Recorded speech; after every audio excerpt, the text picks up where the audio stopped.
Feel the neon pulse of a world where every flickering light represents a choice, a chance, or a secret. We capture the high-stakes drama of the streets through a cinematic lens of glowing colors and deep shadows. Subscribe today and keep your finger on the pulse of the night. My name is Sarah Calloway.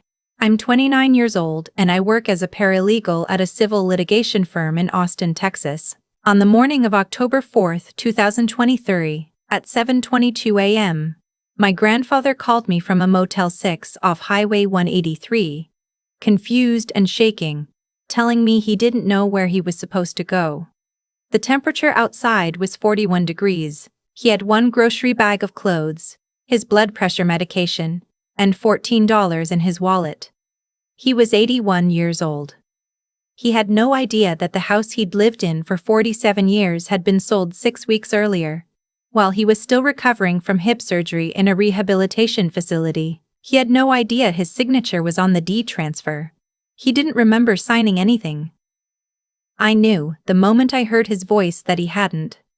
What my uncle thought was a clean exit from a problem he'd been engineering for 2 years became the most catastrophic mistake of his life. He forgot that I spend my days building legal cases for other people. He forgot that I understand exactly what constitutes elder financial abuse under Texas Penal Code Section 32.53. And he forgot that I have never, not once in my life, let anything go. Let me take you back to the beginning. Because this didn't start with a phone call at a motel. It started the day my grandmother died. My grandmother passed away in March 2021 after a brief illness. She and my grandfather had been married for 58 years. They built their life in a 3-bedroom ranch house on Clover Ridge Drive in Cedar Park, Texas. A house they paid off in 1999 and owned free and clear. When she died, my grandfather was 79, still sharp, still driving, still tending the tomato garden she'd planted along the back fence every summer since 1982. He grieved hard, the way people do when someone has been their entire world for nearly 6 decades. But he was okay. He was managing. My uncle lives 40 minutes away in Round Rock. He's my father's younger brother. And for most of my life, he was the kind of uncle who showed up at Christmas with the wrong gift and made everything about himself. He never had much money. Always had some project in the works that never quite materialized. Always had a reason why things hadn't worked out yet. His wife is similarly wired. Their son, my cousin, is 32 and has the financial discipline of a man who has never once been held accountable for anything. 2 weeks after my grandmother's funeral, my uncle called my grandfather and suggested he move in with them. Just temporarily, he said, while you're getting back on your feet. My grandfather, who was lonely and stunned with grief, said yes. He put a few boxes in storage, handed my uncle a spare key to the house on Clover Ridge Drive to water the tomatoes and check the mail, and drove to Round Rock. That was the first mistake. Not my grandfather's. Mine. I didn't ask enough questions. For almost a year, things seemed fine. I visited twice, called every Sunday. My grandfather seemed settled. A little quieter than usual, but okay. Then, in February 2022, I helped him set up online access to his bank accounts so he wouldn't have to drive to the branch every time he needed to check a balance. I thought I was giving him independence. What I was actually doing, though I didn't know it yet, was creating a window into everything that was about to go wrong. In January 2023, my grandfather fell in my uncle's backyard and broke his hip. He was taken by ambulance to St. Will, David's Medical Center, and spent 8 days there before being transferred to a rehabilitation facility in Pockerville for what his doctors estimated would be a 12 to 16-week recovery. He was 80 years old with Parkinson's, recovering from major orthopedic surgery in a facility 40 minutes from the house where he'd raised his family. My uncle handled everything. The insurance calls, the discharge paperwork, the correspondence with the facility. We were all grateful, or at least I was, for about 3 months. I visited my grandfather at the rehab facility on a Sunday in late April 2023. He looked smaller than I remembered. His hands had more tremor. He'd lost weight, maybe 12 or 13 pounds since Christmas, which for a man who was never heavy to begin with, showed everywhere. As I was leaving, he grabbed my wrist with more grip than I expected. "Sweetheart," he said, "when I get out of here." "Where am I going?" I told him he'd go back to my uncle's. He was quiet for a moment. He didn't say anything. He just nodded in a way that told me there was something he wasn't saying. That was the moment I should have started asking questions. I didn't. Not yet. I told myself he was tired, disoriented from months away from home, missing my grandmother. I told myself he was fine. I was wrong. The phone call came on October 4th. It was a Wednesday. I was at my desk at the firm when my cell phone buzzed. Unknown number. I almost let it go to voicemail. Something made me answer. It was my grandfather. His voice was thin and careful, the way voices get when a person is trying very hard not to fall apart. "Honey," he said, "I'm at a motel.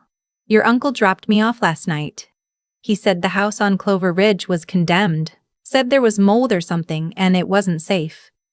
Said his house was getting some work done and I couldn't be there either.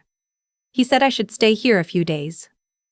But sweetheart, I don't have much money and I don't understand what's happening." I asked him to read me the name of the motel and the address.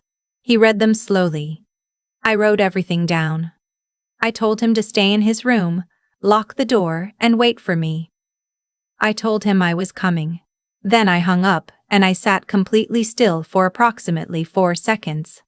I want to be very clear about what I did not do next. I did not call my uncle. I did not call my father, who lives in Phoenix and who I knew would call my uncle immediately and give everything away. I did not call 911, though I thought about it. The reason I didn't call 911 is the same reason I didn't do anything impulsive in that first hour. I have spent 4 years watching attorneys build cases, and I know that a panicked phone call to the police when you have no documentation is not a case. It's a complaint. And complaints get dismissed. I needed evidence first. Then I could act in ways that couldn't be walked back. I told my supervisor I had a family emergency, drove 45 minutes to the motel, and found my grandfather sitting on the edge of a bed with his grocery bag at his feet, watching the Weather Channel. He stood up when he saw me, and I held him for a long time. He felt like a wire frame. He apologized for bothering me. I told him to stop apologizing. That became a recurring theme. I took him to my apartment. Got him fed, got him warm. He fell asleep in my guest room at 6:30 in the evening and I sat down at my laptop and started working. First, I opened his bank account through the online portal I'd set up for him in 2022. I had his login credentials in the shared password file we'd created together. What I saw made my stomach drop. His checking account balance, $2,240. For context, 18 months ago, it had been over $31,000. There were monthly transfers going back to November 2022, $14,500. 6 to a Zelle account labeled Household Expenses RC, my uncle's initials, 14 transfers, $21,000 gone. I pulled up his savings account, $4,100 remaining. The statement showed a large withdrawal in September 2022, $18,500. Memo field, Property Maintenance Fund. There was no property maintenance fund. There was no property maintenance fund. I knew that because my grandfather mentioned to me once that the house on Clover Ridge had a new roof put on in 2018, paid in full, no issues since. I opened a second browser tab and navigated to the Travis County Appraisal District property search. I typed in the address of the house on Clover Ridge Drive, the house my grandfather had owned free and clear since 1999. The owner of record was no longer my grandfather. The property had been transferred on August 14, 2023, while my grandfather was still in the rehabilitation facility, 6 weeks before my uncle deposited him at a motel to an LLC called Cedar Ridge Property Solutions. Sale price listed, $287,000. Market value for that neighborhood, $400,000 to $440,000. They'd sold it $123,000 to $153,000 below market rate. In Texas, when a property sells that far below market value in a transaction involving family or related parties, it's a significant red flag. It suggests the buyer either knew the seller and got a sweetheart deal, or the seller didn't understand what they were signing. I took a screenshot of every page, saved them to a new folder on my desktop, Grandfather Documentation. I started a log file with today's date, October 4th, 2023, 9:47 p.m. The next morning, I called in a personal day and drove to the Travis County Clerk's office. I pulled the deed transfer document in person. I needed to see the original, not a digital copy, because I needed to see the signature, my grandfather's legal signature. I had seen it on birthday cards, on the Christmas checks he wrote us every year, on the power of attorney document he'd executed with a real estate attorney back in 2019, when my grandmother was ill, was deliberate, slightly right-leaning, with a consistent arc on the capital R, and a full loop closing on the final Y of Calloway. The signature on the deed transfer was cramped, broken, inconsistent. The R was an incomplete scrawl. The Y didn't close. Most tellingly, whoever had signed it had written the last name as Calloway. One letter wrong. My grandfather had spelled his own name correctly for 81 years. He did not suddenly forget how. I photographed the document with my phone. Then, I went to the clerk's office counter and asked for the names of any notarized parties on the document. The notary stamp belonged to someone named Dennis Park, notary license number 3847291. I wrote it down. Back in my car, I called my grandfather. I kept my voice level. I always do. It's something you learn, working in litigation, that your voice is a tool and panic is expensive. I asked him, "Do you remember signing any papers about your house?" He thought for a long time. "I remember your uncle bringing me some papers at the rehab place," he said. "He said they were for insurance purposes. There were so many of them. I couldn't always read the small print. My hands shake now." I asked him to describe what he remembered. He described being handed a thick stack of documents by my uncle on what he thought was a Thursday afternoon, early September.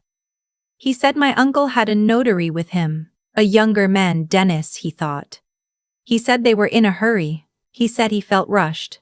But he trusted his son's brother. He'd trusted him for 30 years. I went back to my laptop and searched Texas Secretary of State Business Entity Search. Cedar Ridge Property Solutions, LLC. Registered October 2022, 1 month before the monthly transfers began. Registered agent, my cousin. Managing member, my uncle's wife. There was no business address listed. No website. No operating history. The LLC had been created specifically for this transaction. I pulled up public records for Cedar Ridge Property Solutions. The property on Clover Ridge Drive had already been listed for sale by a real estate brokerage under my cousin's name as the seller's representative. List price, $429,000. They'd bought it for $287,000 from my grandfather with a forged signature and were flipping it for $42,000 profit. I saved everything. Deed transfer with forged signature. LLC registration. Current listing with my cousin's name. Bank statements showing $21,000 in transfers and $18,500 in unexplained withdrawals. My evidence log was now 11 pages. I labeled the folder Grandfather, Evidence, and saved it to 3 separate cloud backups, my work server, my personal Google Drive, and an external hard drive I keep in my desk drawer for exactly the kind of professional situation I had somehow found myself living inside. Then I found the texts. My grandfather still had his old phone from before the hospitalization, the one my uncle had returned to him in a plastic bag along with his grocery clothes and his medication. I asked if I could look through it. He said yes, of course, take anything you need. In the text thread between my grandfather and my uncle, going back to July 2023, I found the following. July 3rd, my uncle texting my grandfather. Dad, the house needs some work before you can move back. Roof concerns. We're handling it. July 19th, The contractor says it could be a couple more months. Don't worry. August 9th, 5 days before the deed transfer. Just want to make sure you're comfortable at the facility. We'll figure out next steps soon. August 14th, the deed transferred. My grandfather was not informed. September 28th, my uncle texting. Dad, there's been a development with the house. Going to talk to you about it soon. Stay positive. October 3rd, the day before the motel phone call. We found you a good place to stay while we sort things out. I'll bring you tomorrow morning. Don't stress. October 4th, 6:51 a.m. I saved the screenshots. All of them. I also found something in my grandfather's email, an account I'd helped him set up in 2021. In September 2022, he'd received an email from a legal services company welcoming him to their document preparation platform, thanking him for creating an account. My grandfather had no memory of this and no idea what the platform was. Someone had created a legal services account in his name, used it to generate a new durable power of attorney document naming my uncle as sole agent, and then used that document to authorize financial transactions on my grandfather's behalf. The power of attorney they'd filed was dated April 2022, 1 year after my grandmother died, 3 months after my grandfather moved in with my uncle. I pulled the original power of attorney my grandfather had executed in 2019, the legitimate one, notarized by a real estate attorney with 2 independent witnesses, naming my grandmother as primary agent and me as secondary. That document was still valid. No one had revoked it. What my uncle had done was fabricate a second, superseding power of attorney using a document preparation website, forge my grandfather's signature, and use it to authorize everything that followed. This was not elder financial exploitation under the civil statute anymore. This was criminal fraud. Multiple counts. I am a paralegal. I know the difference between a civil matter and a felony. And I know that the moment you have evidence of criminal conduct, there is an order of operations. You do not call the person who did it. You do not tip them off. You do not have a family confrontation that allows them to destroy documents or move money. You go to the people who can freeze assets and execute search warrants. On October 9th, 2023, at 9:15 a.m., I walked into the Travis County District Attorney's Office, Elder Financial Abuse Unit. I had a 47-page evidence packet, spiral-bound, tabbed, with a 1-page executive summary on top. I'd prepared it the same way I'd prepare a pre-trial binder for one of our firm's clients. Chronological timeline, supporting documents behind each tab, financial summary with totals, original deed transfer with signature comparison photos. The intake investigator's name was Marcus Webb. He looked at my executive summary, then looked at me, then looked at the summary again. Are you an attorney? No. I'm a paralegal. He nodded slowly. He said this was one of the more organized, self-prepared cases he'd seen come through intake. He was not saying it to be kind. He was saying it because it was going to make his job easier. He told me the investigation would take time. He told me not to contact my uncle. He told me not to tell my grandfather what was happening until they gave me clearance to do so. He gave me a case reference number. DA2NI 2323 71142. I drove home and sat in the parking lot of my apartment complex for a few minutes. I had just reported my uncle, my father's brother, my grandfather's son, to the district attorney. I had handed over documents that could send him to prison. Let me tell you what I felt. I did not feel conflicted. I know some people expect that part, the part where you wrestle with loyalty, where you wonder if you've gone too far, where family guilt pulls at you. I didn't feel any of that. I felt the specific clarity that comes from knowing with absolute professional certainty that you have done the right thing. My grandfather had spent 47 years in that house. He had paid for it with his labor and his time, and 30 years of mortgage payments. He had trusted his son-in-law with his care. He ended up in a motel with a grocery bag and $14. There was nothing to wrestle with. 6 days after I filed with the DA, I got a call from my uncle. He'd apparently realized my grandfather wasn't at the motel anymore and wasn't answering his phone. His voice was cheerful in the way that people are cheerful when they are actually terrified. "Hey Sarah, have you heard from your grandfather?" "We've been trying to reach him." I told him my grandfather was with me. Silence. Then, "Oh good, good. That's great. Listen. It's been a complicated situation with the house. A lot of moving parts. I was going to explain everything to him soon." I said, "You should call your attorney." More silence. Then, "What?" I said it again. "You should call your attorney." And then I ended the call. He called back 4 times that afternoon. I didn't answer. He left a voicemail at 3:42 p.m. that started with him explaining the housing situation and ended with him saying, in a voice that had lost all its cheer, that he hoped I wasn't doing anything that would hurt the family. I saved the voicemail. I forwarded a copy to Investigator Webb. 3 weeks later, my cousin called me from a number I didn't recognize. He skipped any pretense of small talk. "The house is under contract," he said. "And if you file any kind of complaint or lien, you're going to blow up a legitimate real estate transaction, and you'll be the one who gets sued." "I am a paralegal," I said. "I know what a fraudulent conveyance action is. I know what a lis pendens is. I know what happens when a property is sold using a forged deed and the original owner is still living. What I suggest you do is tell your father to stop moving money and wait." He hung up. 2 hours later, Investigator Webb called me. "We've been monitoring the property listing," he said. "Your cousin just pulled it off the market. We'd like you to come in tomorrow."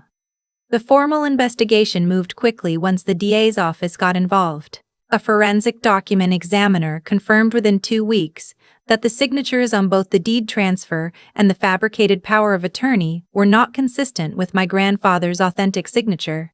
The notary, Dennis Park, agreed to cooperate in exchange for immunity. He confirmed that he had been paid $800 in cash by my uncle to notarize documents that my grandfather had not fully understood and had signed under pressure, in a room with my uncle present, without an opportunity to consult independent counsel.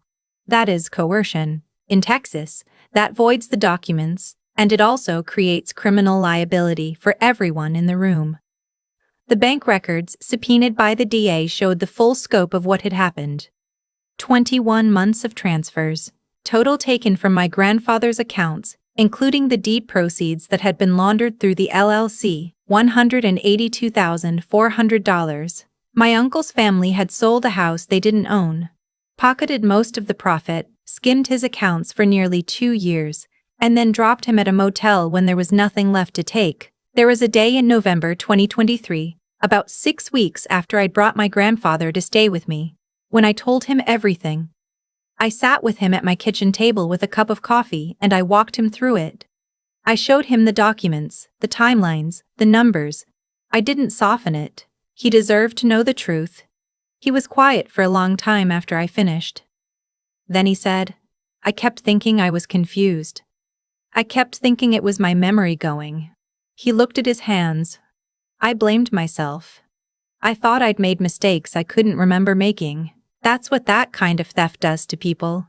It doesn't just take money. It takes their confidence in their own mind. He looked at me. "How much did they take?" I told him. He nodded very slowly. "That was your grandmother's house too," he said. "She painted the shutters herself, blue, the good blue, the one she had to order from a specialty paint store." He was quiet again. Then he said, "Whatever you need to do, you do it. All of it. Don't leave anything out on my account." I nodded. I wasn't planning to. On February 6, 2024, the Travis County District Attorney's Office filed criminal charges. My uncle, felony theft over $150,000, forgery of a financial instrument, elder financial exploitation, and exploitation of a disabled individual. My cousin, felony theft, forgery, and fraudulent use of identifying information. My uncle's wife, 1 count of elder financial exploitation as managing member of the LLC used to process the proceeds. The house on Clover Ridge Drive, which had been pulled off the market and had a lease pendens filed against it by that point, was frozen. The civil case I filed separately, with the help of an elder law attorney named Patricia Solis, who had 20 years of experience and no patience for people who steal from the elderly, sought full rescission of the fraudulent deed transfer, return of all funds, and civil damages. My uncle called my father when the charges were filed. I know because my father called me 20 minutes later, his voice shaking. "Sarah, what did you do?" I told him exactly what I'd done and why. There was a long silence. Then he said, "He's my brother." I said, "And he's your father." I said, "And he's your father. That's your grandfather sitting in my guest room right now, because his own son left him at a motel in October, with $14 and a grocery bag of clothes. Tell me what you would have had me do differently." My father didn't answer. He called again 2 days later and said he was sorry. He's been saying it in different ways since then. My uncle's attorney tried twice to negotiate a civil settlement before the criminal case proceeded. The first offer was $40,000 in restitution. My attorney, Patricia, looked at the letter and said, "They think you need the money fast. They think you'll take what you can get." I said, "They can think whatever they want." The second offer was $95,000. Patricia said, getting warmer. We said no to both. On September 12, 2024, after 8 months of investigation, document review, depositions, and my grandfather testifying in a deposition that lasted 4 hours, my uncle accepted a plea agreement, felony theft over $150,000, and elder financial exploitation. He received 4 years of deferred adjudication probation, a permanent felony conviction on his record, and a restitution order of $182,400. My cousin pleaded to 2 felonies and received 3 years of probation and a separate restitution obligation. My uncle's wife received deferred adjudication on the exploitation charge and was ordered to cooperate fully in the civil asset recovery. The civil case resolved 4 months later. The fraudulent deed transfer was rescinded by court order. The house on Clover Ridge Drive was returned to my grandfather's ownership. The property had sat vacant during the litigation period and required some work: new carpets, paint, general maintenance that hadn't been done in 2 years. It took about 6 weeks to make it livable again. My grandfather was present the day we drove back there for the first time. He walked through every room slowly. He stood in the kitchen for a long time. Then he went out back and looked at the garden. The tomato plants his wife had started were long dead, of course, 2 years of neglect. But the raised beds she'd built were still there. He called me out. "Sweetheart," he said, "do you think we could put tomatoes in again this spring?" I said absolutely. He nodded like that settled something. "Good," he said. She'd want them there. My uncle lost his job when the felony conviction became public record. His wife filed for divorce 4 months after the plea. My cousin is working retail in San Antonio and has no professional license of any kind, which is fortunate because he would have lost it. None of them have tried to contact my grandfather. The restraining order I filed, which became permanent after the criminal conviction, ensures it. My grandfather moved back into his house in February 2025. I hired a part-time home health aide to help him 3 days a week, paid for through a properly established court-supervised trust managed by Patricia's firm. Every Sunday I have dinner with him. He tends his garden from March to November. He beat me at gin rummy 4 times last month and was insufferably pleased about it. His Parkinson's tremor is managed correctly now with proper medication and a neurologist who actually sees him every 3 months. His weight is back up to where it should be. He is 82 years old and he is fine, more than fine. Last October, on the 1-year anniversary of the Motel phone call, I drove to Cedar Park with a flat of seedling tomatoes, and we planted them together in the beds his wife built 30 years ago. He told me about the specific variety she liked, a beefsteak type she'd ordered from a catalog in New Mexico. We found the same catalog online. Ordered 20 plants. He has opinions about soil depth that I did not know he had. People ask me sometimes whether I feel bad about what happened to my uncle, whether I think about the fact that my father's brother has a felony conviction, That my cousin's professional life is effectively over, that my uncle's marriage didn't survive it. I understand why they ask. It seems like the compassionate thing to wonder. But here is what I actually think about. I think about my grandfather on the edge of that motel bed with a grocery bag at his feet, telling me he was sorry to be a bother. I think about the months he spent in a rehab facility believing he was confused, blaming his own mind for paperwork his son had forged. I think about the house my grandmother painted herself, the shutters in the good blue she special ordered, sold for $123,000 below market value to an LLC my cousin had formed 3 months earlier. I think about the 47 years of a life that was nearly taken from one person, so another person could avoid the consequences of his own choices. The tomatoes came in heavy this summer. We gave bags of them to the neighbors and to his aide and to the family 2 doors down who have 4 kids and a dog that has apparently been stealing from the garden for years, which my grandfather finds hilarious. He donated a basket to the senior center's community table and came home talking about the woman he'd met there who paints watercolors and whose laugh he described as something else entirely. He called me the next Sunday, which is unusual because we see each other on Sundays and he doesn't usually call. He said, "Sarah, I have been thinking. I want to update my will properly, with a real attorney, no shortcuts. Can you help me find someone?"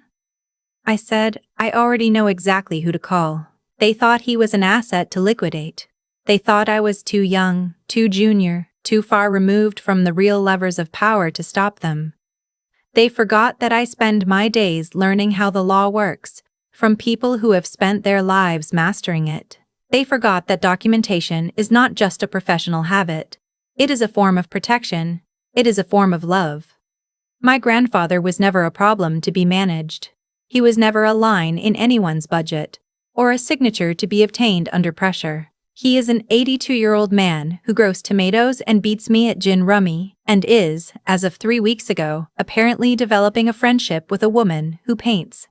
He is a person who built something real and deserved to keep it. What they took, we took back. Every dollar, every square foot, every year they tried to steal before its time. And what they lost because they earned it. I didn't do anything to them. I just refused to look away.